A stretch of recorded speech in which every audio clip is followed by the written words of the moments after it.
सोनिया को समझ आ चुकी है कि हया ने कितनी चालाकी के साथ, कितनी मक्कारी के साथ हर चीज़ को ख़राब करके रख दिया। इस बात को वो बिल्कुल नहीं समझ सकी थी, लेकिन अब जाकर उसे इस चीज़ का यकीन हो गया है कि उसे ये सब कुछ नहीं करना चाहिए था।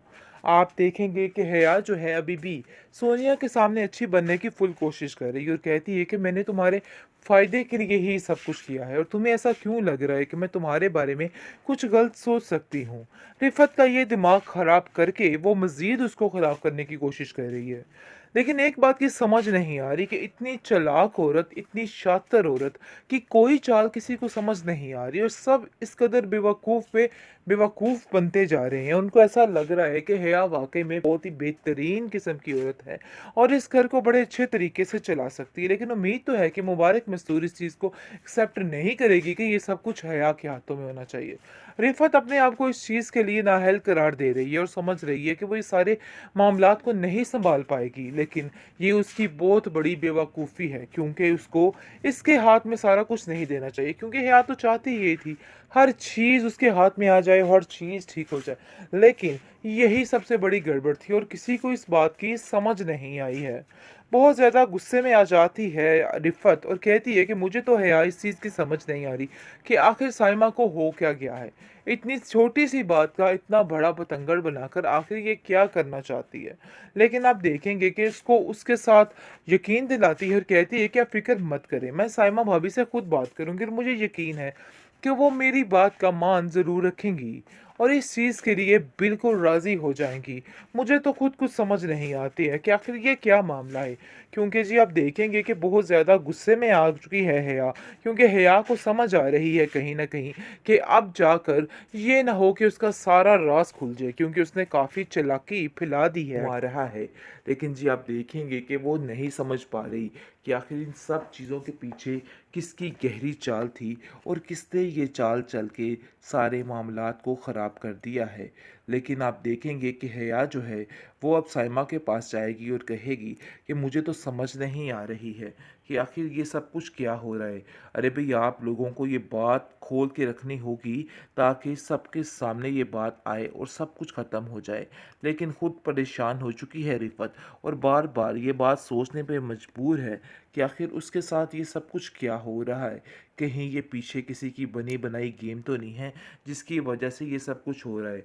लेकिन ये सोचने से कासिर है कि ये सब कुछ जो कर रही है वो हया बेगम ही कर रही है। ज़रार काफ़ी गुस्से में आ जाता है और कहता है कि रिफ़त भाभी, मुझे आपसे ये उम्मीद नहीं थी। मुझे जब साइमा ने बिना सबूत के दिखाया तो मैं कभी भी इस बात पे यकीन नहीं कर सकता था। मैंने उसको बहुत ज़लील किया, लेकिन जब उसने मुझे सारे सबूत दिखाए तो मैं ये चीज़ें देख के काफ़ी ज़्यादा हैरान हो गया कि आखिर आप ऐसा कैसे कर सकती हैं। जिस पर वो कहती है कि देखो ये किसी की साजिश है और इस बात को समझने की कोशिश करो, क्योंकि मुझे लगता है कि इन सब चीज़ों को समझना बहुत ज़्यादा ज़रूरी हो चुका है। कोई तो है जो हाथ धो के पीछे पड़ा हुआ है। लेकिन सायमा इस दफ़ा कुछ नहीं मानती और वो कहती है कि बस माँ जी को आने दीजिए और वो आके हर चीज़ को खुद ही हैंडल करेंगी। मैं कतई ये चीज़ बर्दाश्त नहीं कर सकती कि सारे इख्तियारात ऐसे इंसान के हाथ दे दिए जाएँ जो खुद दूसरों की ज़िंदगी तबाह कर रहा है।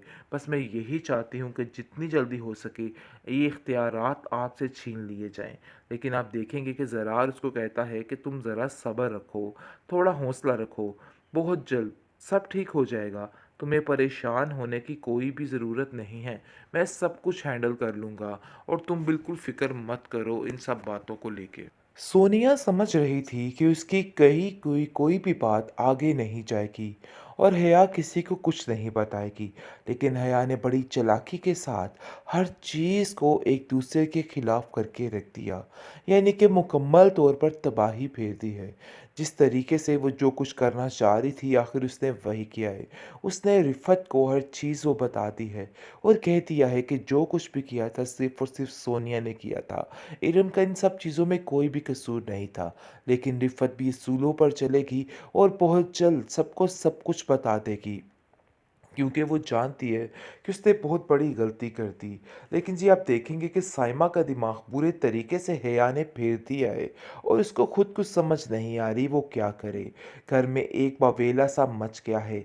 ऐसा लग रहा है कि हर चीज़ तबाह हो गई है। यानी कि सब कुछ करके हेया खुद सारा कुछ जो है वो डालने की दूसरों पे कोशिश कर देती है और एंड पर सबको आगे ले आती है। लेकिन हैरत की बात तो इस बात पे है कि किसी को कानो कान खबर नहीं हो रही कि ये कितनी चालाक औरत है और क्या कुछ कर रही है। सब उसकी स्कीमों में फंसे चले जा रहे हैं और सबको ऐसा महसूस हो रहा है कि ये बिल्कुल ठीक और सबके लिए बहुत मुखलिस है। साइमा बार बार एक ही बात कर रही है। अभी तक मेरा इस बात को मानने को दिल नहीं है, लेकिन मैं क्या करूं कि मैं इन सब चीज़ों को लेके मजबूर हूं। मुझे मजबूरी में इन सारी बातों को मानना होगा। लेकिन जी आप देखेंगे कि बहुत ज़्यादा परेशान हो चुकी है रिफ़त, क्योंकि रिफ़त को पता चल चुके हैं घर के मामलात, जिसकी वजह से उसको बेहद तकलीफ़ हो चुकी है। और वो अपनी बेटी से कहती है कि मुझे ये सब कुछ गैरों से पता चल रहा है और ये बात मेरे लिए नहायत अफ़सोस की है।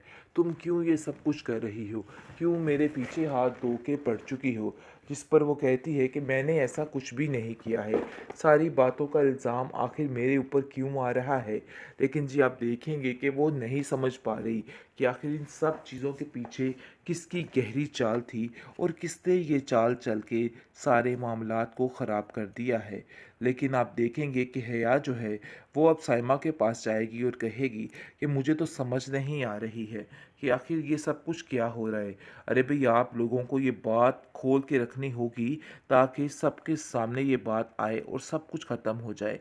लेकिन खुद परेशान हो चुकी है रिफ़त और बार-बार ये बात सोचने पे मजबूर है कि आखिर उसके साथ ये सब कुछ क्या हो रहा है।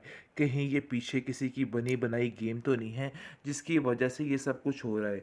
लेकिन ये सोचने से कासिर है कि ये सब कुछ जो कर रही है वो हया बेगम ही कर रही है।